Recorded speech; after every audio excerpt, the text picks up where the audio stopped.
সূরা আল জিন। বিসমিল্লাহির রহমানির রহিম। রহমান রহিম আল্লাহ তাআলার নামে। হে নবী, তুমি বলো, আমার কাছে এ মর্মে ওহী নাজিল করা হয়েছে, জিনদের একটি দল কোরআন শুনেছে। অতঃপর তারা নিজেদের লোকদের কাছে গিয়ে বলেছে, আমরা এক বিস্ময়কর কোরআন শুনে এসেছি, যা তার শ্রোতাকে সঠিক ও নির্ভুল পথ প্রদর্শন করে। তাই আমরা তার উপর ঈমান এনেছি এবং আমরা আর কখনো আমাদের মালিকের সাথে কাউকে শরীক করব না। আর আমরা বিশ্বাস করি আমাদের মালিকের মান মর্যাদা সকল কিছুর ঊর্ধ্বে। তিনি কখনো কাউকে স্ত্রী কিংবা পুত্র হিসেবে গ্রহণ করেননি। আমরা আরো জানি আমাদের কতিপয় নির্বোধ আল্লাহ তাআলার উপর অসত্য ও বাড়াবাড়িমূলক কথাবার্তা আরোপ করে। অথচ আমরা মনে করেছিলাম মানুষ ও জিন এই দুই জাতি তো আল্লাহ তাআলার উপর মিথ্যা আরোপ করতেই পারে না।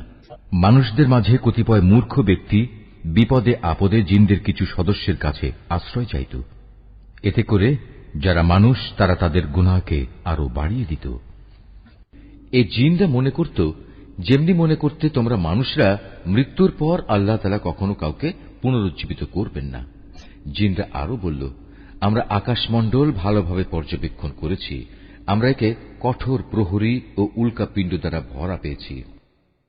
আমরা আগে আকাশের বিভিন্ন ঘাঁটিতে কিছু একটা শোনার প্রত্যাশায় বসে থাকতাম, কিন্তু এখন আমাদের কেউ যদি এসব ঘাঁটিতে বসে কিছু শোনার চেষ্টা করে, তাহলে সে প্রতিটি জায়গায় আগে থেকেই তার জন্য পেতে রাখা একটি উজ্জ্বল উল্কাপিণ্ড দেখতে পায়।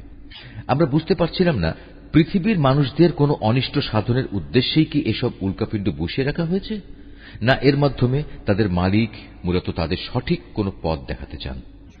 মানুষদের মতো আমাদের মধ্যেও কিছু আছে সৎ কর্মশীল, আর কিছু আছে ব্যতিক্রম। পাপ পুণ্যের দিক থেকে আমরাও ছিলাম দ্বিধা বিভক্ত। আমরা বুঝে নিয়েছি, এ ধরার বুকে কোথাও আমার আল্লাহ তাআলাকে কোনো অবস্থায় অক্ষম করতে পারব না, না আমরা কখনো তার রাজ্য থেকে পালিয়ে গিয়ে তাকে পরাভূত করে দিতে পারব। আমরা যখন হেদায়েতের বাণী সম্বলিত কোরআন শুনলাম, তখন আমরা তার উপর ঈমান আনলাম। কেননা যে ব্যক্তি তার মালিকের উপর ঈমান আনে, তার নিজের পাওনা কম পাওয়ার আশঙ্কা থাকে না, পরকালেও তাকে লাঞ্ছনা ও অপমান পেতে হবে না। আমাদের মধ্যে কিছু আছে যারা আল্লাহর অনুগত মুসলিম, আবার কিছু আছে যারা সত্য বিমুখ কাফের।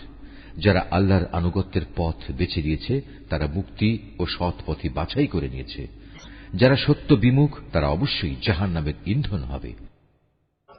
আসলে লোকেরা যদি সত্য ও নির্ভুল পথের উপর সুদৃঢ় থাকত, তাহলে আমি তাদের আসমান থেকে প্রচুর পানি পান করাতাম। এটা এজন্যে আমি এর দ্বারা তাদের ঈমানের পরীক্ষা নেব। যদি কোনো মানুষ তার মালিকের স্মরণ, ঈমান ও আনুগত্য থেকে মুখ ফিরিয়ে নেয়, তার মালিক তাকে অবশ্যই কঠোর আযাবে প্রবেশ করাবেন। হে রাসূল, তোমার উপর এ মর্মে ওহী পাঠানো হয়েছে, মসজিদ সমূহ একান্তভাবে আল্লাহ তাআলার ইবাদতের জন্য নির্দিষ্ট।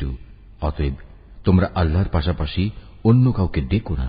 যখন আল্লাহর এক বান্দা তাকে ডাকার জন্য দাঁড়ালো, তখন মানুষ কিংবা জিনের অনেক সদস্যই তার আশেপাশে ভিড় জমাতে লাগল। এদের তুমি বলো, আমি শুধু আমার মনিবকেই ডাকি, আর আমি তো কখনো তার সাথে কাউকে শরীক করি না। তুমি বলো, আমি তোমাদের কোনো ক্ষতি সাধনের যেমন ক্ষমতা রাখি না, তেমনি আমি তোমাদের কোনো ভালো করার ক্ষমতাও রাখি না।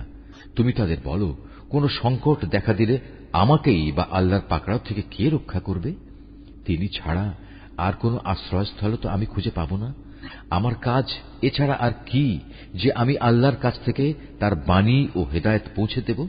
পৌঁছে দেওয়ার পর তোমাদের মধ্যে যদি কেউ আল্লাহ তাআলা এবং তার রাসূলকে অমান্য করে, তার জন্য রয়েছে জাহান্নামের কঠিন আগুন, যেখানে তারা চিরকাল অবস্থান করবে। এভাবে সত্যি সত্যি যখন সে দিনটি চোখের সামনে দেখতে পাবে, যার প্রতিশ্রুতি তাদের বারবার দেয়া হচ্ছে, তখন তারা অবশ্যই জানতে পারবে কার সাহায্যকারী কত দুর্বল এবং কার বাহিনী সংখ্যায় কত নগণ্য।